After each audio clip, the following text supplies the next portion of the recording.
Bonjour, bonjour à toutes et à tous. Je suis très heureux de vous retrouver pour une nouvelle aventure télé sur Bismart, la chaîne des audacieux. Smart Impact, c'est l'émission de ceux qui veulent développer leur entreprise sans épuiser la planète, ceux qui font de la RSE, la responsabilité sociale et environnementale, un axe fort de leur stratégie. À mes côtés, Émilie Kovacs. Bonjour Émilie. Bonjour Thomas. Merci de m'accueillir chez vous, parce que c'est vous qui avez créé cette émission la saison dernière avec Eva Ben Saadi, qu'on salue, qui va faire plein d'autres choses sur l'antenne, vous allez voir, cette saison. On va, alors d'abord je vous présente, pour ceux qui ne vous connaissent pas forcément, vous êtes la fondatrice d'Ecopo, le média de l'économie responsable, vous êtes partenaire de notre émission. Exactement. On devrait bien s'amuser cette année, non? Ça va être génial. Bon, ça va être génial, on va donner la parole aux chefs d'entreprise évidemment, aux formateurs, aux inventeurs, aux dirigeants qui fourmillent d'idées en matière de RSE. Et voici, ça y est, c'est parti, la première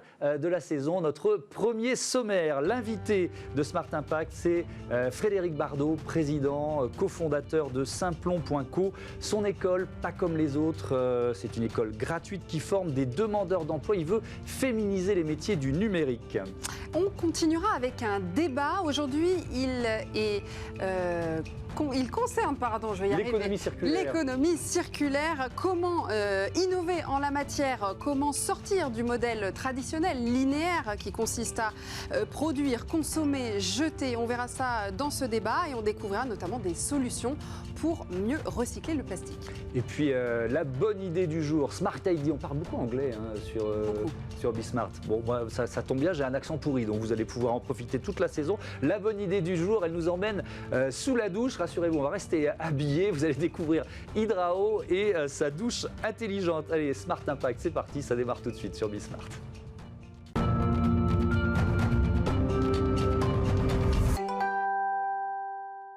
Et donc, l'invité de Smart Impact, c'est Frédéric Bardot, président cofondateur de Simplon.co.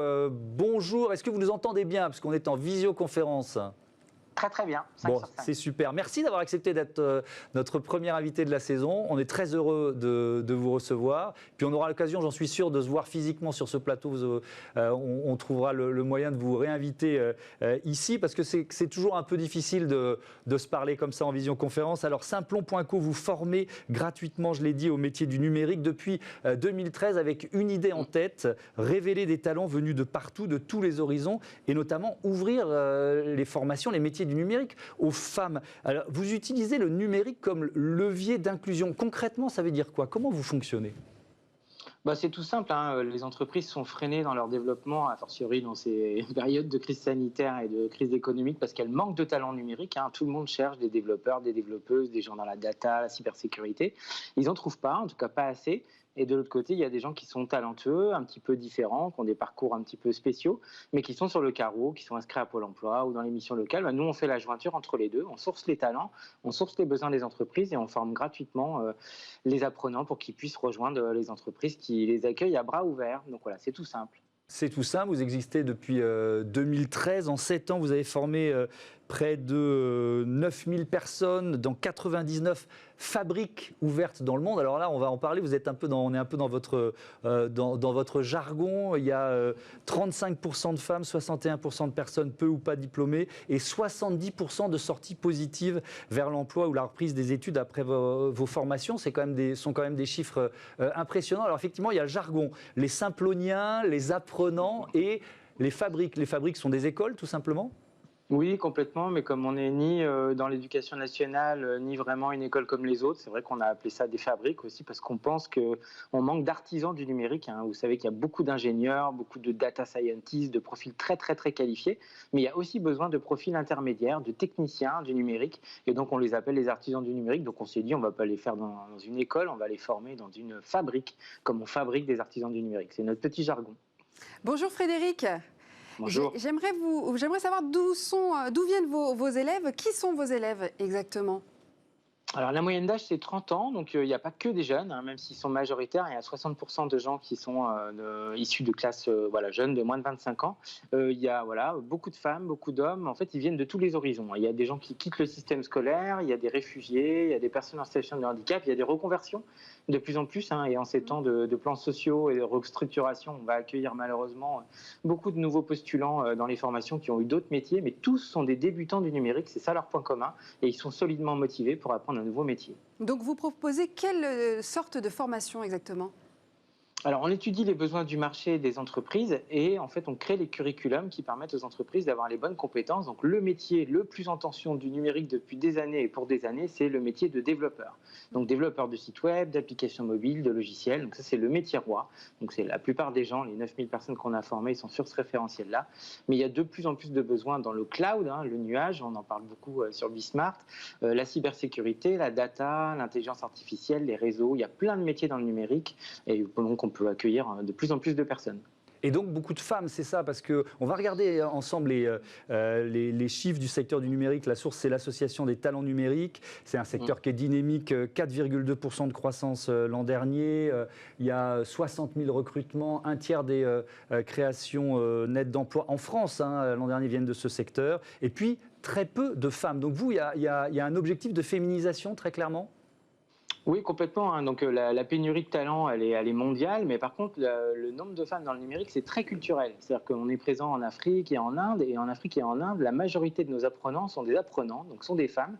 Mais en Europe, pour le coup, c'est le contraire, et en plus, ça régresse d'année en année. Donc c'est incompréhensible d'avoir des métiers en tension qui ouvrent les bras à tous les nouveaux talents et qui ne sont pas très inclusifs pour les femmes. Donc les femmes se détournent de ces carrières pour plein de raisons, hein, parce qu'elles ne sont pas accueillies les bras ouverts, parce qu'on les dissuade de faire ces métiers-là, et parce que comme c'est un métier majoritairement où les hommes ont un peu la main et le pouvoir, c'est vrai que ils ne sont pas très très inclusifs, mais on y travaille. Donc 35% de femmes à Saint-Plon, c'est presque un ovni sur le marché. La plupart du temps, c'est 10 ou 15%. On va dire les choses clairement, c'est un milieu macho ou pas ? Ouais, enfin en Europe, hein, c'est ce que je disais. C'est très culturel. Vous allez en Inde, le rêve de toute famille, hein, c'est que la jeune fille de la famille finisse dans une entreprise de services numériques. C'est le rêve parce que c'est une carrière propre, sûre, bien payée, qui peut se faire à la maison. Mais on ne sait pas pourquoi. Enfin, on sait un petit peu pourquoi à cause de l'histoire. C'est vrai qu'en Europe, aux États-Unis, c'est un peu le contraire. Ça a été un peu trusté par les hommes, mais c'est en train de changer et on y travaille avec plein d'entreprises qui s'engagent là-dessus. Alors, vous proposez aussi vos services aux entreprises qui veulent former leurs salariés au numérique. C'est souvent un plafond de verre qu'il faut casser ? Oui, complètement. Et puis là encore, on ne s'adresse pas au cadre exécutif d'un COMEX qui a envie de se former à l'agilité, hein. On s'adresse aux salariés qui sont en difficulté avec le numérique, qui sont en danger d'employabilité et qu'on va retrouver à Pôle emploi si on ne les forme pas, hein. Donc là, l'idée de Saint-Plon, c'est de ne pas attendre que les gens finissent à Pôle emploi, mais de faire de la prévention du chômage et de monter en qualification les salariés qui sont très impactés par la transformation numérique. Et avec le Covid et le confinement, c'est vrai que tout le monde a basculé sur des moyens électroniques comme on est en train de le faire en ce moment, mais tout le monde n'est pas formé et tout le monde n'a pas les compétences. Et donc c'est important de monter les compétences numériques des salariés aussi et de leur permettre des reconversions, hein. Parfois, on prend des postiers ou des guichetiers de banque et on les transforme en développeurs, comme ça ils peuvent rester dans leur entreprise. C'est de la reconversion. Et les réticences, les craintes sont-elles forcément liées à l'âge ? Alors là, vous avez raison, il y a le genre, on en a parlé, hein, les femmes sont un peu moins bienvenues, en tout cas en Europe, mais c'est vrai que l'âge, on soupçonne un peu le digital d'être un milieu jeuniste et donc d'ostraciser un petit peu les personnes seniors. Alors en plus, on est dans un pays où senior, ça commence à 45 ans, donc je suis désolé pour les spectateurs et les auditeurs, mais on commence à... Moi, ça me met très en colère, ce genre de choses, vous voyez. Senior à 45 ans, non, c'est pas possible. Exactement. Hein, on a encore plein de carrières, on a encore 20 ans à travailler quand on a 45 ans minimum. Et donc effectivement, et bien sûr, on apprend aussi bien quand on a 45 ans ou 50 ans, en tout cas l'informatique, que quand on peut en avoir 20. Il y a beaucoup de patrons qui nous regardent. Quel service vous pouvez leur proposer ? Est-ce que certains de ces patrons sont réticents ? Est-ce qu'ils hésitent à se lancer justement dans des plans de formation de certains de leurs salariés ? Oui, parce qu'il y a beaucoup de stéréotypes sur le numérique, hein. C'est vrai que le numérique, ça veut dire ingénieur, homme, blanc, grandes écoles, etc. Mais c'est vrai que tout le monde est dans le numérique maintenant. Tous les business sont dans le numérique et il y a des métiers dans le numérique de tout type de qualification. Donc effectivement, il y a des gens réticents, mais c'est vrai qu'avec les annonces gouvernementales sur l'apprentissage, hein, il n'y a que 2% d'apprentis dans le numérique, donc on a encore énormément de choses à faire. Mais il y a des primes gouvernementales et des choses qui sont presque neutres en termes financiers. Donc c'est le bon moment pour se lancer si on a des chefs d'entreprise qui ont envie d'accélérer leur transformation numérique et en plus de faire de la RSE. Parce que l'idée, c'est de faire les deux en même temps, là. On n'a pas parlé, si vous l'avez évoqué rapidement, mais de la pandémie, de la maladie, de la Covid. Est-ce que vous avez eu des décrocheurs, vous, sur vos élèves? Comment ça s'est passé? On a essayé de limiter la casse, mais c'est vrai que la première difficulté qu'on a eue, c'est que le passage en distanciel, de faire la formation à la maison, pour le coup, il y a des gens, comme on s'adresse à des publics demandeurs d'emploi un peu éloignés, qui sont mal connectés, mal équipés, voire déconnectés. Donc ça, on leur a fait livrer des cartes SIM pour qu'ils puissent se connecter. Donc il y a eu cet aspect-là. Et puis après, on peut faire tout ce qu'on veut. On n'apprend pas un métier comme ça en Skype ou à distance. Il faut du présentiel, il faut du face-à-face pédagogique. Donc on a aussi des gens qui ont des difficultés à suivre nos cours en ligne.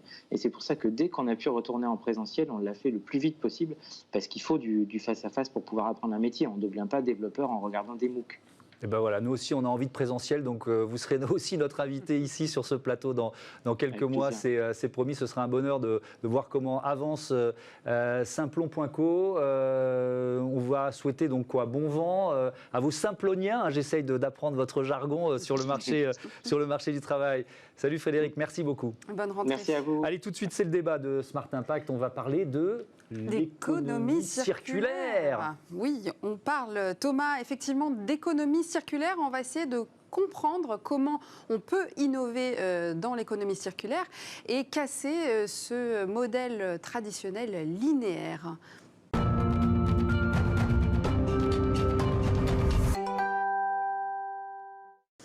Le sujet du débat du jour est consacré à l'économie circulaire. On va se poser la question de savoir comment innover dans l'économie circulaire. Pour en parler, on accueille en plateau, bonjour à tous les deux. Bonjour. Nous avons d'abord Dimitri Carbonel, le fondateur de Livosphère, qui est déjà venu à un cabinet de conseil en innovation high-tech. C'est un habitué, c'est votre 4e passage, c'est ça? Troisième passage. À bientôt. Bon, 3e, c'est bien. Dimitri, on est ravis de vous recevoir à nouveau. Bienvenue. Et Hugoline Solaire, bonjour. Vous êtes présidente fondatrice de Recnorec, une entreprise sociale qui transforme le plastique non recyclable, donc qui recycle du non recyclable, c'est ça? Vous êtes venu avec vos échantillons d'ailleurs. Je suis venue charger, oui. Alors montrez-nous un peu, vous allez nous raconter ce que c'est, mais montrez-nous en 2 secondes ce que c'est. C'est quoi ça? Je montre. C'est un puzzle. Donc c'est une pièce de puzzle pour dire qu'on contribue aussi à tout un univers de recyclage et d'économie circulaire. Donc on n'est pas la seule solution, mais on en fait partie. Et c'est pour montrer le type de matériaux composites. Montez-les un peu plus haut, voilà. Vous pouvez monter un petit peu. Le type de matériaux composites 100% issus de plastique qui sont orphelins de filières de recyclage. On va pouvoir y revenir. Et donc c'est un produit qui se travaille comme du bois, avec le même outillage et qui a des performances de résistance mécanique et environnementale, climatique qui sont exceptionnelles. Bon, on va rentrer dans le détail. Vous pouvez m'en passer un, s'il vous plaît. Faites passer à part Dimitri. J'ai envie de voir si c'est lourd et à quoi ça ressemble. C'est dense. Oui, c'est dense. Alors, on va peut-être commencer par parler de cette nouvelle loi anti-gaspillage pour une économie circulaire votée début 2020 qui entend accélérer le changement de modèle de production et de consommation afin de limiter les déchets, de préserver les ressources naturelles, la biodiversité et le climat. Que pensez-vous de cette loi, Dimitri? Oui, je pense que c'est essentiel parce que, ce que tu avais dit d'ailleurs auparavant, c'est on bascule d'une économie linéaire vers une économie circulaire. Et c'est d'autant plus important parce qu'on l'a vu lors de la pandémie qu'il y a une forte dépendance d'entreprises qui vont chercher des biens à des milliers de kilomètres et qui, parce qu'un jour, effectivement, paf, ils sont plus approvisionnés, se trouvent effectivement un peu... ils ne peuvent plus produire. Et là, en créant l'économie circulaire, ils utilisent soit des déchets à eux qu'ils peuvent réutiliser pour eux, ce qui réduit leur dépendance, ou effectivement, c'est quelque chose qui peut être local. Donc, ça va vraiment, effectivement, dans le bon sens. Maintenant, il faut vraiment basculer d'un mode artisanal à un mode, je dirais, entre guillemets, industriel. Il faut faire ça de manière beaucoup plus massive. Oui, Hugoline, vous êtes d'accord? Est-ce que ça sera, cette loi va-t-elle peut-être accélérer les innovations dans ce sens? Bien sûr, je le souhaite et je constate depuis une vingtaine d'années que je travaille dans ce milieu qu'on est malheureusement ou heureusement, mais regardons-le positivement, porté par les évolutions réglementaires et les obligations réglementaires, qu'elles soient européennes ou françaises. Donc l'univers de la gestion des déchets et de l'environnement au sens large a eu besoin et continue à avoir besoin de cette incitation très forte de la réglementation pour motiver les gens à trouver de nouveaux modèles économiques et de nouveaux formats de production. Et je suis totalement d'accord avec Dimitri, il faut passer à de la production plus locale, avec des ressources locales et avec un mode de consommation qui va être cohérent avec toute cette logique-là. Donc c'est une loi qui va vraiment booster. Enfin, en tout cas, il faut qu'elle booste toute cette économie. 130 articles composent cette loi pour passer... Je suis sûr que vous les avez tous lus. Tous, je connais tous par cœur, il y en a beaucoup. Oui, mais, pour être, moi, je les ai revus un certain nombre auparavant, et j'ai d'ailleurs fait un certain nombre de propositions qui vont dans ce sens-là, parce que notamment, rapidement, mais pour l'intégration, notamment la partie digitale, pour accélérer et faciliter l'économie circulaire. Alors, effectivement, elle se décline en 5 grands axes. Sortir du plastique jetable, mieux informer les consommateurs, lutter contre le gaspillage et pour le réemploi solidaire et agir contre l'obsolescence programmée d'ailleurs, et mieux produire. Est-ce que agir contre l'obsolescence programmée, toutes ces 5 raisons, est-ce que pour vous, c'est notamment vous qui faites de l'industrialisation avec une entreprise sociale, est-ce que c'est quelque chose qui va changer vraiment quelque chose ? Je suis pas dans le futur, donc je peux pas vous dire. Moi, ce que je pressens, c'est qu'aujourd'hui, on a envie de plus jeter bêtement sans réfléchir et de pouvoir poursuivre l'utilisation de nos objets, qu'ils soient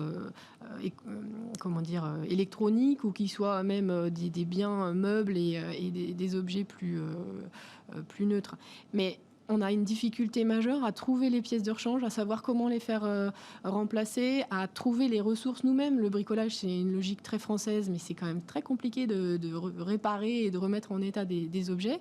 Donc, je crois que ce genre de démarche peut permettre à des ressources humaines aussi, des artisans, des particuliers, des auto-entrepreneurs, que sais-je, de se positionner sur cette réparation et sur ces services qui sont fondamentaux, parce qu'on n'est pas tous capables d'utiliser des outils et de réparer. Et donc, il faut qu'on ait les pièces, il faut qu'on ait les ressources techniques pour le faire aussi. Oui, pareil pour les start-upers. Oui, parce qu'en fait, l'économie linéaire, c'est, moi je le rappelle, c'est produire, consommer, jeter. Oui, ça fait des décennies qu'on vit avec ce système-là. Vous proposez quoi ? D'innover ? Vous proposez à une entreprise éventuellement de changer son modèle pour sortir de ça ? En fait, un des gros problèmes qu'il y a dans l'économie linéaire, c'est grosso modo, c'est exactement ce que vous avez indiqué, c'est que ça coûte en fait moins cher de produire avec des matières premières vierges qu'avec des matières premières recyclées ou avec de réutiliser. Pourquoi ? Parce que d'un côté, il faut collecter des déchets, il faut les trier, il faut ensuite les transformer. Il y a de la main-d'œuvre derrière, donc ça coûte cher. Et en fait, justement, c'est un projet qu'on est en train de développer, notamment avec une designer en économie circulaire et puis notre personne, pour faciliter l'ensemble de ces différentes étapes pour que ça soit plus simple de créer des filières circulaires, mais aussi le rendre désirable. Parce que c'est un des problèmes, c'est que souvent les matières recyclées, on y rechigne, les designers aussi ils rechignent à utiliser ça. Et bien là, l'objectif, c'est vraiment de le rendre désirable et de trouver des solutions simples pour le faire. Et d'ailleurs, on est en train de travailler avec des industriels, on recherche aussi des industriels dans le domaine du textile, dans le domaine de l'emballage, pour nous accompagner dans le cadre de ce projet. Mais sauf que là, on l'a tous vécu avec la pandémie. Moi, j'ai eu plutôt l'impression qu'on avait tendance à remettre encore plus d'emballage pour rassurer le consommateur. Donc là, on a peut-être descendu quelques marches qu'on va mettre du temps à remonter. Est-ce que vous avez cette crainte ? Alors, effectivement, je pense que c'est quelque chose qui est à court terme. Il faut obligatoirement qu'en deuxième lieu, on se dise, OK, je mets en place quelque chose, est-ce que plutôt que de prendre quelque chose qui est jetable, je peux avoir quelque chose qui est réutilisable ? Et je pense qu'il y a un exemple que Hugolina avec les masques et qui serait intéressant que tu présentes. C'est quoi cet exemple ? Allons-y. Allons-y. En fait, on lance en septembre une opération qui va s'appeler Bas les masques pour montrer et expérimenter de façon vraiment poussée le recyclage des masques usagés, quels qu'ils soient, quel que soit leur type, FFP2, 3, les masques chirurgicaux, etc. Parce que notre solution permet de recycler les plastiques sans avoir à les laver ou les trier. Les trier, les séparer de matériaux qui sont normalement pas recyclables quand ils sont mélangés. Donc le principe du recyclage, c'est ça, c'est de faire du monomatériau. On sépare chaque polymère, on en fait des flux propres massifs et on les industrialise dans le recyclage avec les contraintes qu'on connaît. Nous, ici, on va s'occuper s'occuper de ce masque qui présente la difficulté d'être composé d'un élastique, de polypropylène sous forme textile. Parfois, il y a le petit biais qui protège le tour. Il y a le pince-nez qui est un petit fil métallique avec un Donc il y a plein de matériaux différents. Il y a plein de matériaux. Si on veut le recycler à la façon traditionnelle, il faut commencer par séparer chacun de ces objets, qui sont en plus ultra légers. Il faut les massifier, il faut les collecter, j'en parle même pas, et il faut arriver à faire des flux qui vont devenir intéressants pour des industries, si elles existent déjà et qui peuvent les accepter.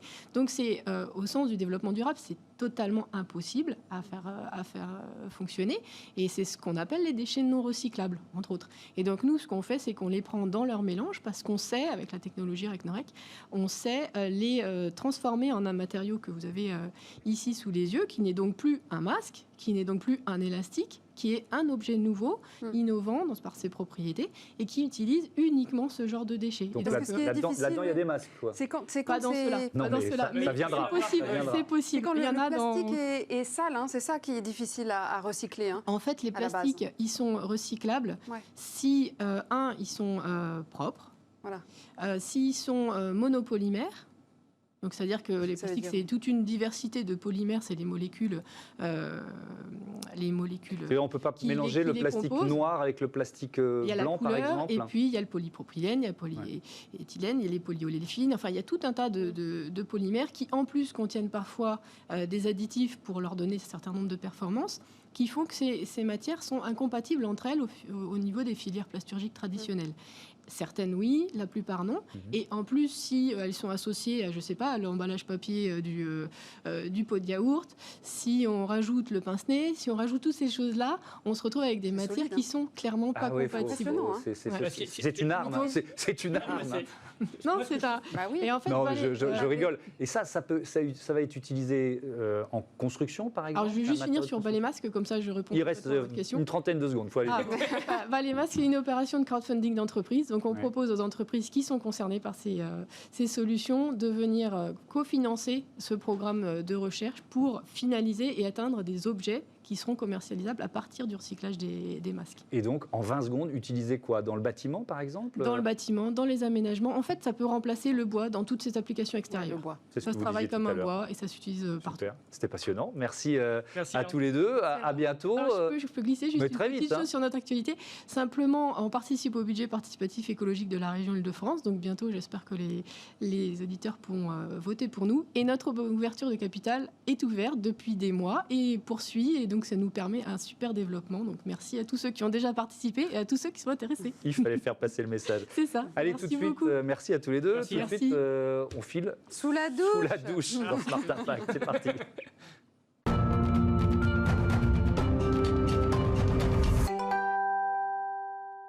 Smart ID, la bonne idée pour réduire notre impact, développer notre économie sans épuiser la planète. Avec nous, Gabriel Della Monica, le président fondateur d'Hydrao. Bonjour, merci de participer à cette première de Smart Impact. Vous allez nous aider à consommer moins d'eau et d'énergie dans notre salle de bain. Bref, en finir avec le gaspillage. Un petit peu d'actu, j'imagine que c'est d'autant plus important qu'on est en période de sécheresse depuis plusieurs semaines en France.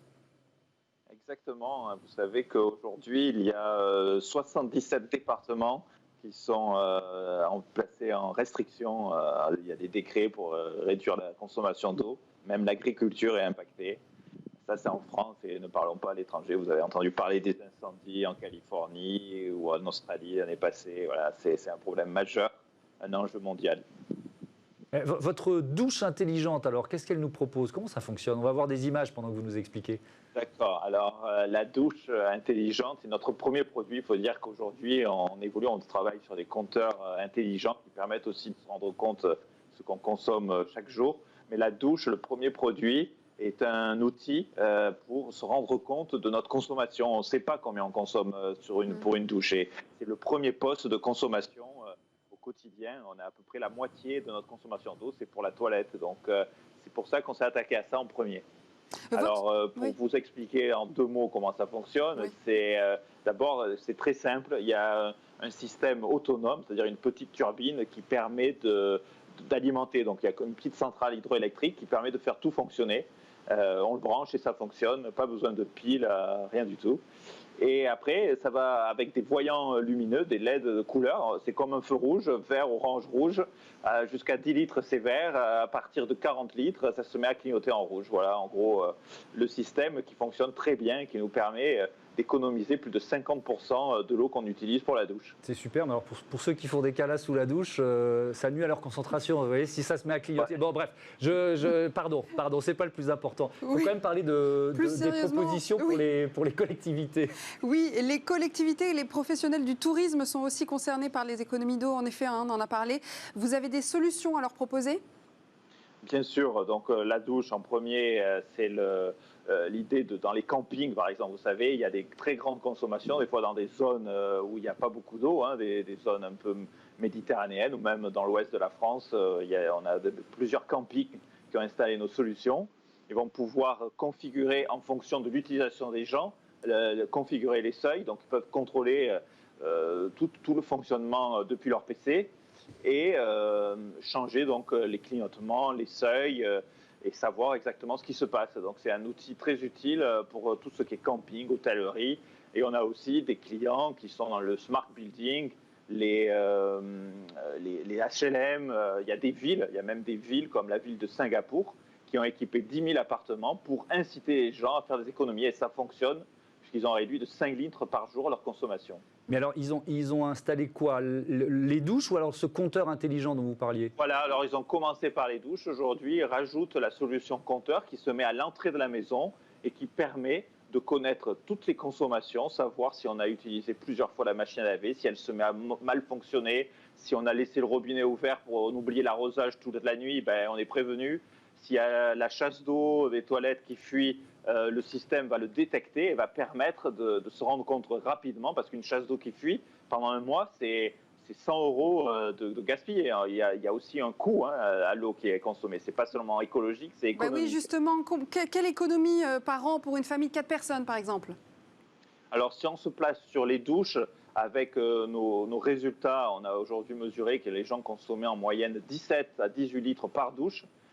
Sur la moyenne des Français, ça représente à peu près 50 à 60 € par personne. Donc, un foyer de 4 personnes, c'est 200 € d'économie sur l'année. C'est une vraie économie.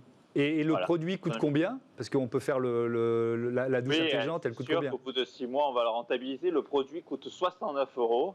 Donc, vous voyez que c'est assez rapidement rentabilisé. Et surtout, ça préserve un peu la ressource pour les générations à venir. Merci beaucoup, bravo Gabriel Della Monica. Bon vent à Hydrao et bonne douche à toutes et à tous, quel que soit l'usage que vous en faites. Merci beaucoup, c'était super cette première. Merci Émilie, à demain évidemment, c'est la fin de ce Smart Impact. On se retrouve demain 9h, midi et 20h30 sur Bismart, la chaîne des audacieux. À demain.